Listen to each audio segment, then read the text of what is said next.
ഇന്ന് മദ്യപാനവും പുകവലിയും വളരെ കൂടുതലാണ് സൊസൈറ്റിയിൽ. അപ്പോൾ ഇത് നമ്മളൊരു കോളേജിൽ തുടങ്ങുകയും പിന്നെ ഇത് പ്രൊഫഷണൽ ലൈഫിലും പേഴ്സണൽ ലൈഫിലൊക്കെ ഇത് വളരെ എക്സ്റ്റെൻസീവായിട്ട് യൂസ് ചെയ്തൊരു ഹാബിറ്റ്സായ ഒരുപാട് ആൾക്കാരുണ്ട്. ഇവിടെ ഇതിനൊരു ശരിക്കൊരു ജെൻഡർ ഡിഫറൻസ് ഒന്നുമില്ല. ആണായാലും പെണ്ണായാലും ഇത് രണ്ടും യൂസ് ചെയ്യുന്ന ഒരു സൊസൈറ്റി നമ്മുടെ ഉള്ളിൽ ഉണ്ട്.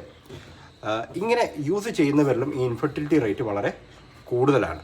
നിങ്ങൾ എപ്പോഴെങ്കിലും അങ്ങനെ ഒരു ഹാബിച്വലായിട്ടത് ശീലിച്ചിട്ടുണ്ടെങ്കിൽ ഇനി നോട്ട് ചെയ്തുകൊള്ളുക. ഒന്ന്, നിങ്ങളുടെ പ്ലേറ്റ്, നിങ്ങൾ ഇനി കഴിക്കുന്ന പ്ലേറ്റിൽ കളർഫുള്ളായിട്ടുള്ള പച്ചക്കറികൾ ഇൻക്ലൂഡ് ചെയ്യുക. രണ്ട്, നിറച്ച് ആൻറ്റി ഓക്സിഡൻസ് അടങ്ങിയേക്കുന്ന ഫ്രൂട്ട്സ് നിങ്ങളുടെ ഫുഡിനകത്തേക്ക് ഇൻക്ലൂഡ് ചെയ്യുക. ഇതിന് മാത്രമേ നിങ്ങളെ ഒരു പരിധി വരെ ഹെൽപ്പ് ചെയ്യാൻ സാധിക്കത്തുള്ളൂ. ഓക്കെ. ആൻഡ് ഈ വിഡ്രോവലും ചെയ്യുക. നിങ്ങളുടെ ഈ ഹാബിറ്റ്സിന് വിഡ്രോവും കൊടുക്കുക.